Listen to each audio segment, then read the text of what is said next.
伊姆亲自公开路飞的战力上限，已经是超越所有四皇的存在。在鬼岛屋顶击败凯多之后，路飞的赏金涨到30亿贝利，成为当今的4位海上皇帝之一，却被诟病只有海军大将级别的实力。虽然打败了世界最强生物凯多，而不是靠着路飞自己的实力获胜。凯多经历过赤鞘九峡的围攻，又与四皇大妈对战5位超新星，还要拖着鬼岛对战果实觉醒的大河。路飞获得了几轮补给才获得胜利，真正的战斗力明显比凯多差一个档次。而且凯多的生命卡也给出了说明，即便他败给路飞最强生物的称号依旧在。绿牛前往和之国也有点看不起路飞，都敢说能取下他的脑袋交给赤犬。不过从路飞掌握的技能看，战斗力比当今的海军大将强一些。见闻色达到短暂预见未来的境界，武装色具备能从内部造成伤害的流音，霸王色也会最顶级的缠绕攻击，还有传说中的幻兽种太阳神尼卡果实，每一种都是当今最顶尖的能力。抵达弹头岛对战 CP0 的司令官陆琪，开启太阳神尼卡形态，即便没用霸缠攻击，也能完虐同样使用果实觉醒的陆琪。还有对战海军大将黄猿，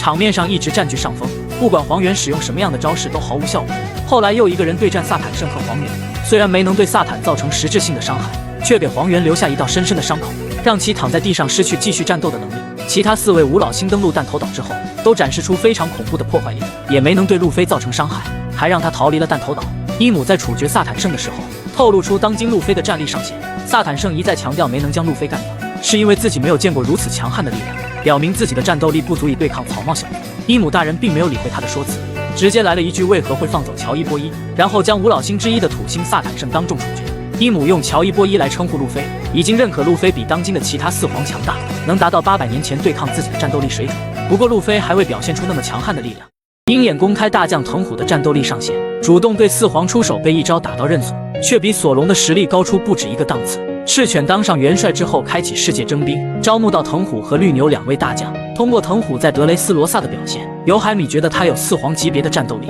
对战跟着鹰眼学习2年的索隆，一招重力刀将其打入地底之下，与刚吃下烧烧果实的萨博交战，场面上占据优势，战力明显比萨博强。当时的索隆和萨博都算不上顶尖强者，完全不能验证出藤虎的真正实力。世界会议期间，萨博带着几位军队长潜入玛丽乔亚向天龙人宣战，为了拯救沦为奴隶的同伴暴君雄，革命军的人与大将绿牛藤虎爆发战斗，藤虎与乌鸦交战，事后脑袋上缠着绷带，应该是没有打赢军队长乌鸦。革命军的队长们最多也就准大将实力，藤虎受伤绝对算是他的战力污点。在剧场版红发歌姬中，藤虎想要抓捕乌塔，居然主动对红发海贼团出手，这让香克斯彻底愤怒，释放强大的霸王色霸气，震晕多名海军中将。藤虎见状立马认怂，收起刀放弃继续战斗，认为自己的实力比4皇差太多。还有在剧场版狂热行动中，藤虎和黄猿发动屠魔令，与索隆再次爆发战斗。从场面上看，2人的战斗力不分胜负。临走前，藤虎从外太空召唤来巨大陨石，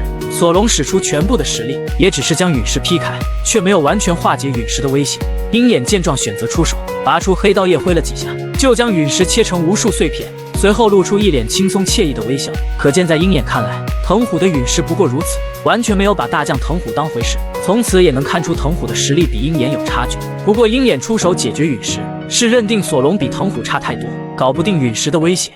极恶世代中战斗力最强的6个人，觉醒霸王色的索隆也才第5名，其中2个人被4皇重创后生死未卜。第6名，怪僧乌尔基，赏金1亿800万贝利。乌尔基是超新星中赏金最低的人，也是年纪最大人。进入新世界后挑战4皇大妈，打败过赏金6亿贝利的江星斯纳格，后来与第3将辛克利架轻松击败，可见他有4皇团核心干部的实力。第5名，罗罗诺亚索隆，赏金11亿1100万贝利。在香波地群岛时，索隆的战斗力可以说很弱，被大将黄猿轻松秒杀。跟着鹰眼学习2年后，索隆掌握见闻色和武装色，战斗力可谓深不见底。来到和之国后，索隆将黑刀秋水更换成妖刀研磨，等同掌握武装色流音用法，拖着30多处骨裂的身体重创凯多腹部，战斗力也得到世界最强生物的认可。后来与岩灾境战斗觉醒霸王色霸气，整体实力应该达到接近海军大将的水准。第4名，尤斯塔斯基德，赏金30亿贝利。基德本来是极恶世代中赏金最高的人，进入新世界的表现也最活跃，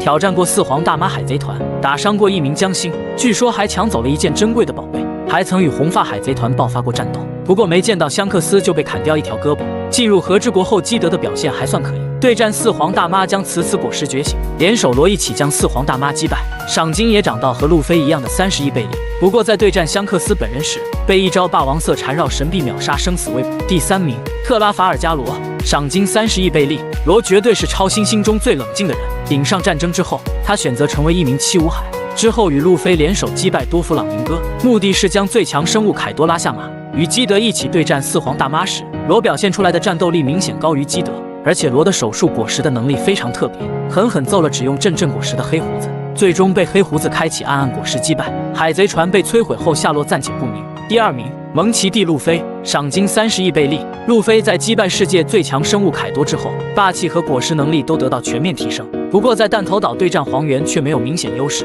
体力耗尽后躺在地上一动不动。相比白胡子暴揍大将赤犬以及香克斯秒杀黄猿，还有很大的提升空间。等到路飞掌握见闻杀和霸王色物理伤害，才有可能成为罗杰之后的海贼王。第1名，马歇尔 D 地奇，赏金39亿9600万贝利。从得到暗暗果实开始，黑胡子的实力开始飙升，击败过火拳艾斯，又在马林范多得到阵阵果实。对战前，海军元帅战国丝毫不落下风。马尔科也曾评价过黑胡子的实力已经是他们无法企及的强者，而且黑胡子还在寻找第3颗恶魔果实，当前的战斗力绝不在路飞之下。路飞觉醒尼卡果实后，有4种能力还需要提升，香克斯必然会成为他的最后一位老师。经历过和之国篇章，路飞的各项能力都得到了很大提升。武装色霸气达到流鹰阶层，能从敌人内部造成伤害。霸王色学会最顶尖的缠绕攻击，不用接触敌人也能造成伤害。果实开发也觉醒了幻兽种尼卡形态，拥有世界上最胡来的力量。不管是路飞对战世界最强生物凯多，还是在弹头岛对战大将黄猿，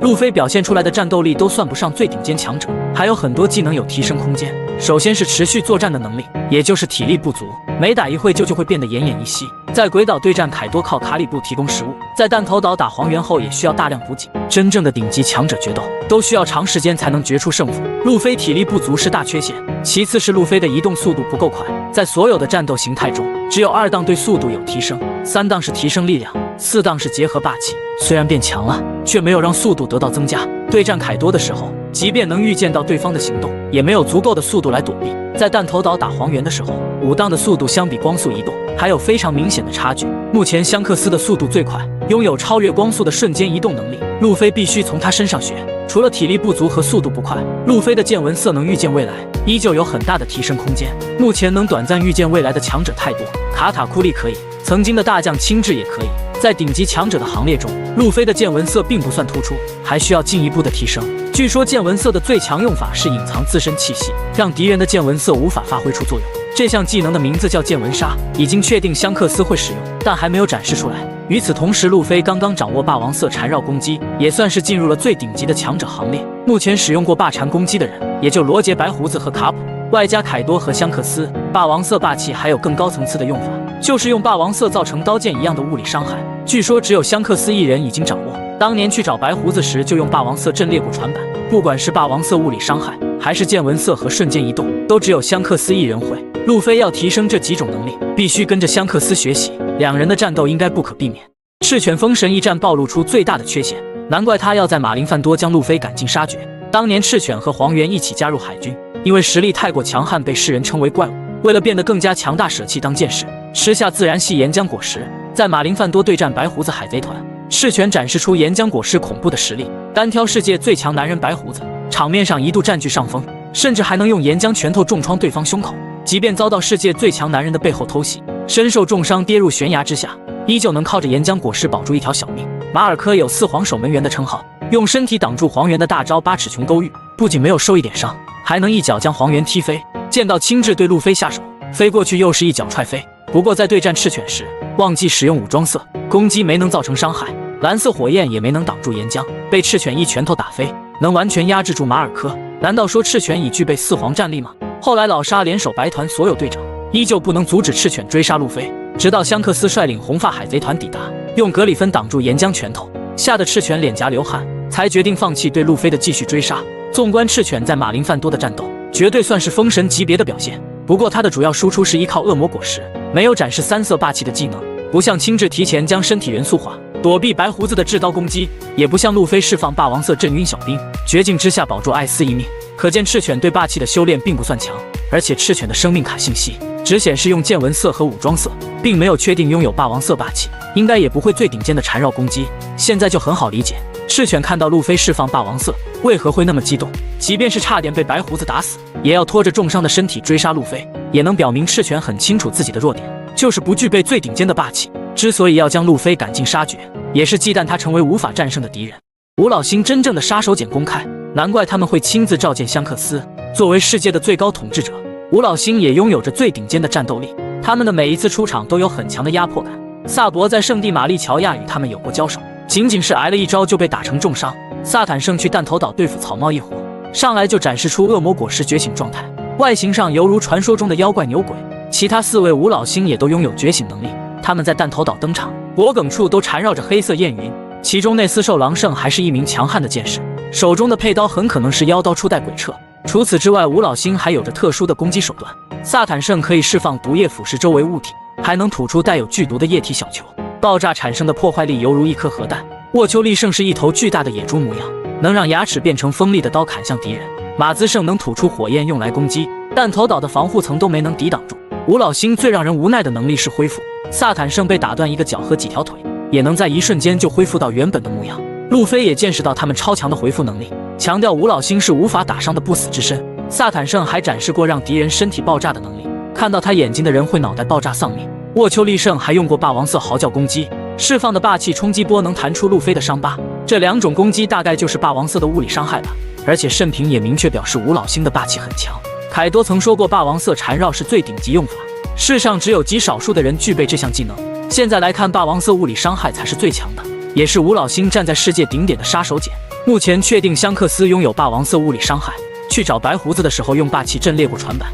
现在来看，当初吴老星愿意接见香克斯，不仅仅因为他是4皇红发团的船长，还因为他拥有全世界最顶尖的战斗力。克洛克达尔公开鹰眼的唯一缺陷，也难怪他不能成为当今4皇。鹰眼被世人称为世界第1大剑豪，他手中的黑刀叶就是最强战力的代表，在顶上战争主动攻击白胡子，让在场的所有强者感到震惊。就连汉库克也说了，只是看着他眼睛就会畏惧。大将黄猿和赤犬也对他有一丝敬意。海军在公布鹰眼赏金时特意表明，他的剑术甚至不输当今4皇香克斯，也给出了36亿9千万贝利的赏金，比刚刚当上4皇的路飞还要高出不少，也是认定鹰眼具备4皇级别的战斗力。据说鹰眼和香克斯有过多场传说级决斗，结果都是没有分出胜负。动画还没有公开具体的战斗经过，不过也可以推断出鹰眼对霸气的修炼也很强，能打造出属于自己的黑刀，武装色绝对是最顶尖的。见闻色应该能预见未来，不然会被香克斯全面压制。霸王色也掌握了缠绕攻击，才能对抗霸缠攻击神臂。如此强悍的鹰眼，克洛克达尔却公开过他的缺陷。七武海制度废除后，海军立马出动去抓人，让科比带着2台炽天使去九蛇岛抓捕汉库克，只派了几艘军舰来到鹰眼的驻地，却迫使鹰眼不得不收拾东西选择离开。对一个能匹敌4皇香克斯的人来说，鹰眼失去七武海称号后确实有点狼狈了。此时克洛克达尔给他打来电话邀请合作，2人的名号放在一起，就能让海军不敢招惹。同时老沙还表明2人有共同点，就是不相信别人，这大概就是鹰眼至今没有伙伴的原因吧。尾田曾在 FBS 中公开过鹰眼的往事，他曾遭受过很严重的背叛，才会选择独来独往。纵观所有的4皇海贼团，除了船长拥有最顶尖的战斗力，旗下的核心干部有很多，也具备非常强悍的实力。鹰眼或许拥有匹敌4皇船长的实力，却没有强悍的同伴，才导致他没能成为当今4皇吧。当下海贼王中最强的5名剑士都有谁？索隆勉强排在第5名，其他4人都有皇级战力。在鬼岛对战百兽海贼团，重伤的索隆砍伤凯多腹部，得到世界最强生物的认可。对战路纳利亚一族的岩灾镜，觉醒霸王色霸气，登基地狱之王之后，索隆的赏金涨到10亿1100万，战斗力很接近大将级别。对战恶魔果实觉醒者陆奇，一度被对方调侃战力太弱是累赘，被山治加上 buff 之后，释放霸王色一刀就将陆奇秒杀。索隆的整体战斗力也来到大将级别，不过相比老年的冥王雷利，还是有一定的差距吧。单单从霸王色的修炼来看，雷利就比索隆高出一个档次。去女儿国解救汉库克，雷利释放出超强的霸王色，让4皇黑胡子感到惊讶，放弃抢夺甜甜果实，乖乖离开。后来雷利也表明自己年纪大了，打不过现在的黑胡子，可见年轻的雷利能匹敌4皇，现在也有接近4皇的战斗力。鹰眼作为世界第1大剑豪，战斗力却不是剑士中最强的。当年在顶上战争，鹰眼就表明过实力与白胡子差距很大。虽然说鹰眼与香克斯有过决斗，结果是打成平手不分胜负。当年的香克斯还没当上4皇，战斗力也不是最巅峰状态，海军却非常认可鹰眼的战斗力，强调他的剑术在香克斯之上。给出了35亿9千万的赏金，认可他具备4皇级别的实力。吴老心中的光头剑士叫奈斯兽狼圣，目前他正在弹头岛对战和平组织。从战斗画面可以确定，他手中的佩刀是一把黑刀，斩杀敌人会出现冰封效果，应该就是妖刀初代鬼彻。内斯兽狼圣还是动物系觉醒者，拥有霸王色霸气，他的战斗力应该能匹敌萨坦圣，绝对能达到4皇级别。而且内斯兽狼圣还没展示全部实力，说不定比鹰眼更强。白胡子去马林范多救艾斯丢掉性命，凯多和大妈在和之国被路飞等人打败。香克斯毫无争议是当今的最强4皇，他的霸王色能造成物理伤害，拥有让敌人见闻色失效的见闻杀，还具备不输光速的瞬间移动能力。吃下2颗果实的黑胡子应该也不是他的对手。靠着剑术结合霸气输出的香克斯，绝对是当今战斗力最强的剑士。在众多大佬的眼中，一直吊儿郎当的黄猿真的是最弱的海军大将吗？当年路飞在马林范多一拳打飞天龙人查尔罗斯圣，黄猿立马踩着炮弹抵达现场，一脚光速踢干爆一棵巨大红树。霍金斯有点装逼过度，对黄猿的问题爱答不理，亲身感受了一波什么叫速度就是力量。其他几个超新星也没能幸免，一人挨了一脚倒地不起。面对草帽团的成员时，黄老爷子多少有点手下留情，踩着索隆练习高抬腿，就是不给未来的第一剑豪最后一击，因此也被海米调侃是革命军卧底。路飞的二舅舅好在雷利及时登场，一脚踹飞光速踢，救下奄奄一息的索隆。两人的战斗看似不分伯仲，雷利却用刀划伤黄猿的脸颊，还调侃说自己很久没有用剑了，明显是强调战斗力比黄猿强，甚至还能分心观察草帽团的战况，一度想着腾出手去帮一把。暴君熊的赏金只有2亿9500万贝利，直接来到黄猿和雷利中间，面对黄猿的质问也完全无视，甚至还强调不需要向他负责，完全没有把所谓的海军大将当回事。顶上战争开始后，黄猿打算擒贼先擒王，主动攻击白胡子，反而被嘲笑散发的光芒太过耀眼。大招8尺琼勾玉被马尔科挡下，又被对方一脚踹飞毁掉城墙。自始至终白胡子都站着没动，略微有点看不起黄猿的意思。之后与马尔科和白胡子有交战，都是靠着偷袭才打伤对方。红发海贼团抵达马林范多救路飞，香克斯挡住赤犬的岩浆拳头，本贝克曼用枪指着黄猿的脑袋，吓得他只能乖乖举起双手。都说本贝克曼拥有4皇级别的实力，自信能搞定黄猿也很合理。香克斯也没把黄猿当回事，见到8尺琼勾玉朝着乌塔攻击，立马拔出格里芬全部挡下，紧接着用刀架在黄猿的脖子上。所谓的海军大将在香克斯眼中也是拔刀就能轻松砍杀的弱者。去弹头岛对付草帽一伙，黄猿与武当路飞战斗完全处于劣势，闪闪果实的所有攻击都没效果，反而被路飞打倒在地不能动弹。萨坦圣开启恶魔果实觉醒形态，让周围所有的人都不能动弹，然后对着黄猿略带鄙视地说了一句：你真的是因为我才不能动的吗？可见萨坦圣是在嘲讽黄猿没有打过路飞，认定他的战斗力不如4皇。后来黄猿用天丛云剑贯穿贝加庞克，也彻底证实他不是革命军的卧底。一口气看完艾斯的9场战斗，你还会觉得他没有大将级实力吗？戈亚王国的不确定之物终点站被烧毁，艾斯和路飞没来得及逃出去，正好被死对头布鲁杰姆抓住。就在路飞性命受到威胁的时候，艾斯爆发霸王色霸气震晕所有人，带着黑桃海贼团去挑战白胡子。艾斯遇到七武海圣平的阻挡，两人经过5天5夜的战斗，最终耗尽体力也没有分出胜负。就在此时，白胡子海贼团全员抵达，见到世界最强男人就在眼前，艾斯立马筑起一道火墙掩护同伴撤退，自己连一招都没能挡住，惨败倒地。去鬼岛解救被拐走的和之国孩童，凯多恰好带着百兽海贼团远征，大和提着狼牙棒就攻了过来，被艾斯一招火拳打飞出去。两人展开激烈对轰也未分胜负，最终艾斯一拳打碎象征凯多的龙头，与大和成为同命相连的好友。寻找黑胡子遇到斯摩格抓捕路飞，艾斯甩出一团火焰挡住斯摩格的攻击，还不忘强调火焰和烟雾很难分出高低，只是与斯摩格简单过了一招便离开。见到路飞的同伴，艾斯表现得非常有礼貌，还不忘给山治点上一支烟。克洛克达尔的小弟在此时出现，艾斯二话没说就冲了过去，一记火拳轻轻松松摧毁5艘军舰。艾斯追捕黑胡子来到巴拿马岛，范奥卡率先扣动扳机，一枪贯穿艾斯的额头。艾斯将双手变成2把火枪，打得范奥卡四处逃窜。巴沙斯举起一栋房子扔了下来，一道火柱直冲天际，将房子化为灰烬。转头艾斯就甩出一招萤火达摩火，打得黑胡子满身是火倒地，嗷嗷大叫。黑胡子也用暗手进行反击，一把抓住艾斯，又朝着脑袋来了一拳，神火不知火贯穿黑胡子的身体，艾斯的脖子也差点被重拳打断。场面上两人的战斗完全不分胜负，最终艾斯亮出绝招大炎戒炎帝，无奈被黑胡子的黑暗吞没战败。路飞从处刑台上救下艾斯后，3大将中亲自第一个出面阻挡，一招冰块爆至嘴朝着路飞出来，艾斯甩出镜火焰进行抵挡，冰块与火焰相互抵消，打个平手。白胡子下达最后的船长命令，让所有同伴必须安全返回新世界。艾斯跪下来送老爹最后一程。赤犬嘲讽白胡子是时代的失败者，彻底激怒艾斯，让他不得不留下来。挥出去的火拳被岩浆完全吞没战败。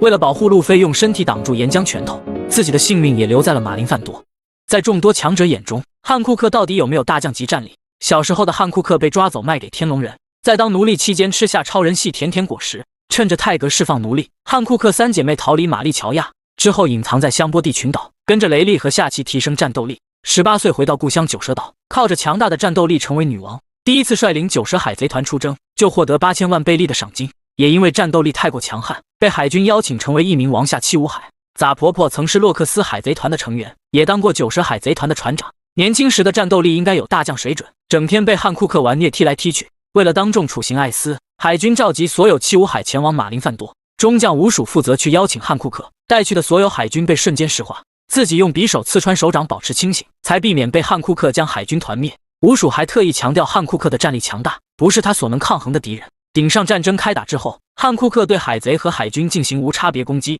元帅战国看到也是无可奈何，只评价说那个女人很强，而且还说过汉库克拥有霸王色霸气，整体实力应该很接近大将。见到路飞被斯摩格按在地上摩擦，愤怒的汉库克立马冲了过去，一脚踹断斯摩格的海楼石武器。斯摩格很畏惧，也表明两人差距太大。青雉看到赤犬要对路飞出手，立马甩出一把冰刀击中路飞胳膊，汉库克立马变得愤怒起来，直接朝着青雉冲了过去。虽然不死鸟马尔科提前赶到，一脚踹飞青雉将路飞救下，但是从汉库克的行动来看，也自信能从青雉手中救走路飞。小时候的巴雷特被称为国家英雄，16岁就向罗杰发起过挑战，加入罗杰海贼团后也经常对战雷利，据说能与年轻的雷利打成平手。在海底监狱将合体果实开发到觉醒，战斗力甚至不输最强男人白胡子，变成巨型怪物能玩虐4档路飞，却差点被汉库克一脚踹倒。真是应了那句话，路飞的敌人越强，汉库克的战斗力就越强。七武海制度废除之后，汉库克明确说过自己很强，并不怕被抓。海军也很认可他的实力，派去了未来海军王克比以及2名赤天使，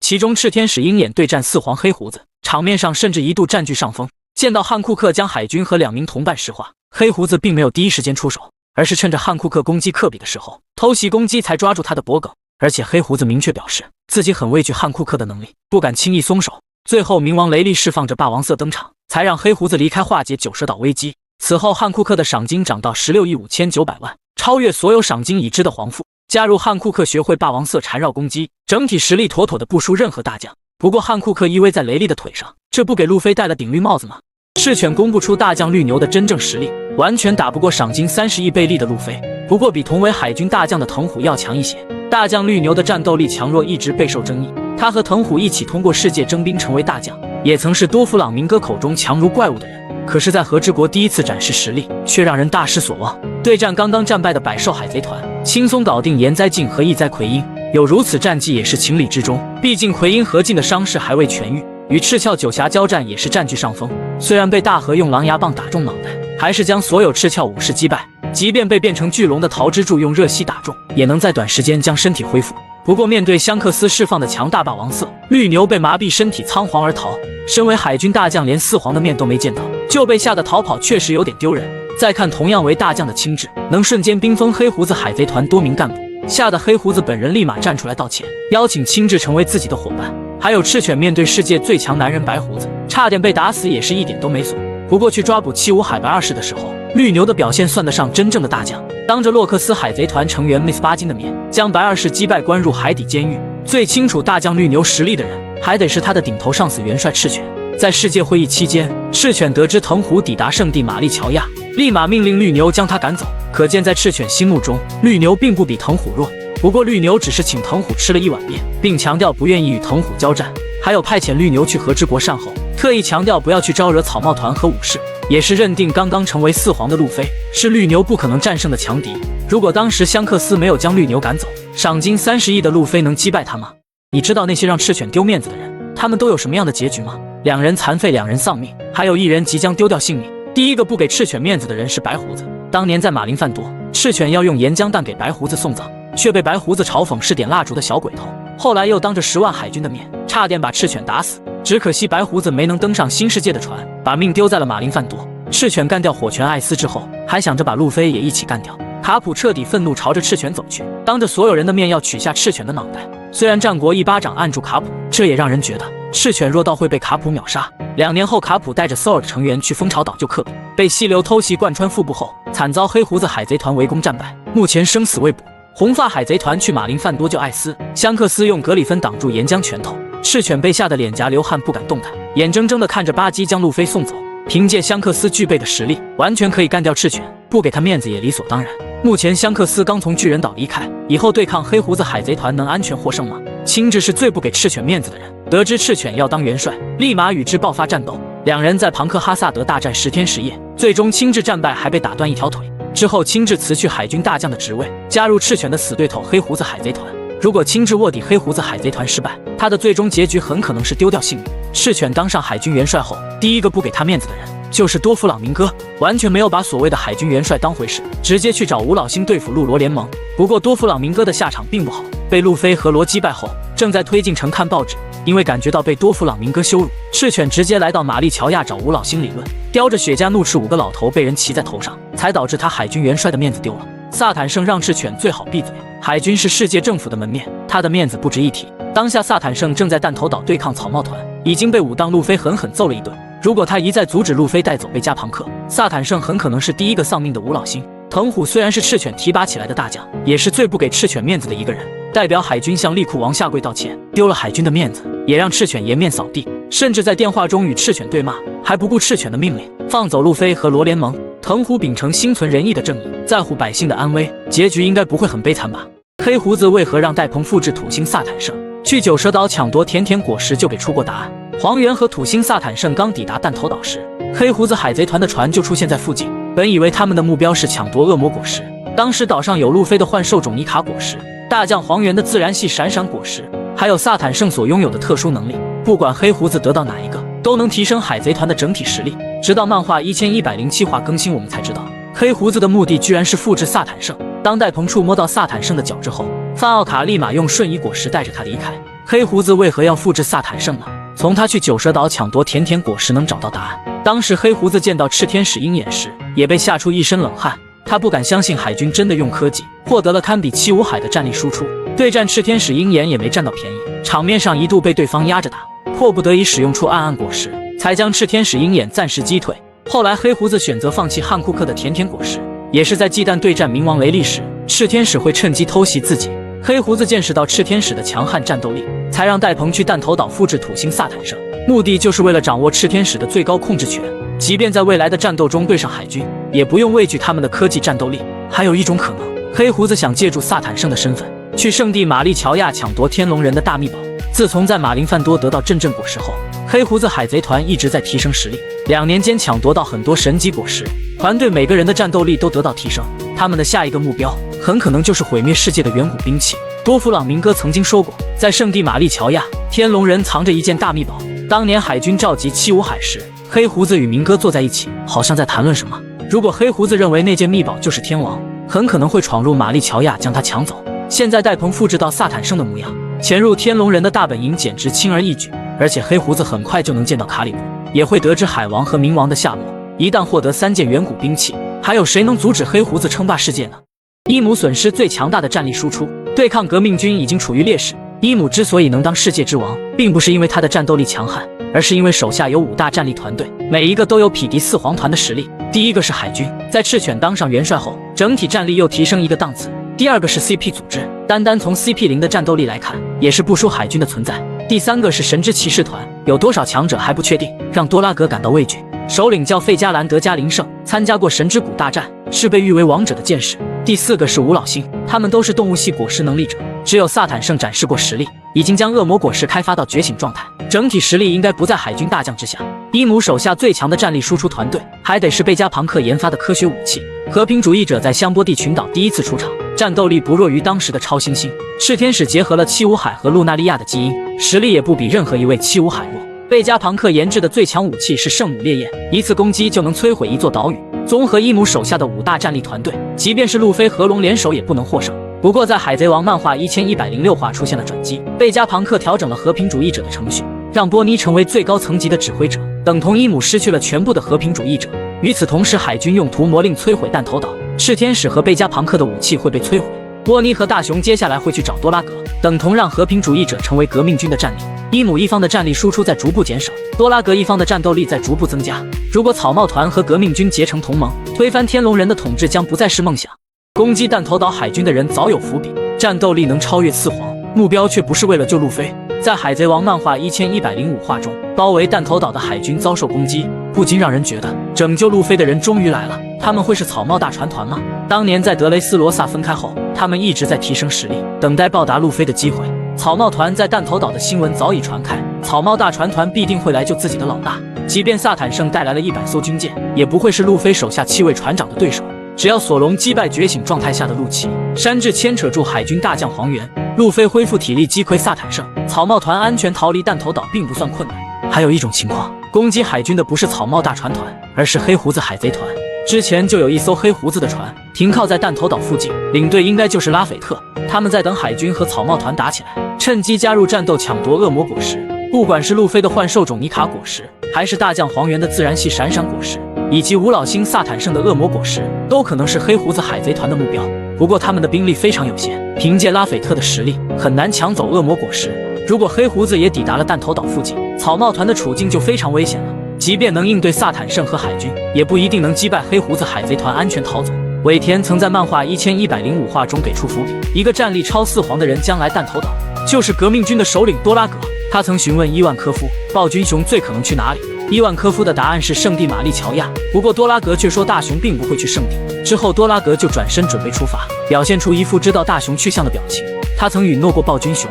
革命军会在全世界寻找名医去治疗波妮的病，也告诉过大雄贝加庞克的事情。不难判断出大雄会前往弹头岛。如果攻击弹头岛周围海军的人是龙，草帽团肯定能安全逃走。龙的战斗力一直被认为能超越四皇，搞定100艘军舰并不会很困难。不过龙的目标并不是救路飞，而是带曾经的同伴暴君熊回去。当年害死金妮的人就是萨坦圣，大雄沦落如此也是拜他所赐。龙绝对不会放过这位五老星，很有可能会在弹头岛将其干掉。纵横大海40年的海军英雄卡普，用一记铁拳打服3个时代。30年前的神之谷，洛克斯率领一众强者攻击天龙人，当时的卡普还在休假，因为罗杰也在神之谷才勉强参战。最终卡普与罗杰联手战斗，击溃史上最凶恶的洛克斯海贼团。从此罗杰海贼团在大海上雄起，卡普也获得海军英雄的称号。之后卡普和罗杰争斗几十年，据说多次将罗杰海贼团逼入绝境。罗杰本人也很认可卡普的战斗力，曾说要逮捕他得叫上卡普和战国。青椒对卡普铁拳的威力也很清楚，拿着5亿赏金脑袋被卡普一拳打扁，认定自己没有能力找卡普报仇，把仇恨放路飞身上，脑袋又挨了一拳。顶上战争开打后，卡普并没有着急参战，直到马尔科企图偷袭处刑台，卡普朝着他的脑袋来了一拳，马尔科被打得看着卡普不敢说话。不死鸟的蓝色火焰没挡住铁拳的伤害，战争完结后马尔科的伤依旧没好。白胡子见到卡普参加战斗，立马站出来告诫手下不要被名号吓唬住，所谓的海军英雄只是个糟老头。从此也能看出白胡子真的紧张了，因为他知道卡普真正的实力，担忧自己一方害怕卡普而影响战局。见到赤犬用岩浆拳头贯穿艾斯身体，又打算把路飞的命留在马林范多，卡普彻底愤怒，朝着赤犬走去，嘴里还念叨着要取下赤犬的脑袋。战国见状立马一巴掌按住卡普脑袋，因为他清楚卡普真的能杀掉赤犬。白胡子被黑胡子海贼团围攻丧命，所谓的旧时代也就此落幕。得到阵阵果实的黑胡子扬言自己是最强男人，甚至要毁掉马林范多。变成大佛形态的战国从天而降，一巴掌将黑胡子海贼团拍吐血。随后黑胡子随队对抗卡普和战国，贬低对方是过时的老头不足为惧。黑胡子的评价显然是装逼过度，大本营蜂巢岛就差点被卡普端掉。得知大徒弟科比被关入蜂巢岛，卡普带着 Sword 小队立马出动，上来就是一拳霸禅攻击海底落下，差点将一座城镇彻底摧毁。大将亲自站出来阻挡，直接来了一句：“你是想杀掉曾经的徒弟吗？”结果被卡普一招海底落下打入地底，站起来后已经是满脸的伤痕。溪流也曾经是海军的一员，对卡普的战斗力强弱算是非常了解。假装攻击科比，用刀贯穿卡普腹部，也是认定他们打不赢健康的卡普。击溃洛克斯海贼团，多次将罗杰逼入绝境，又差点端掉蜂巢岛。卡普用一记铁拳雄霸3个时代，还不能取下萨卡斯基的脑袋吗？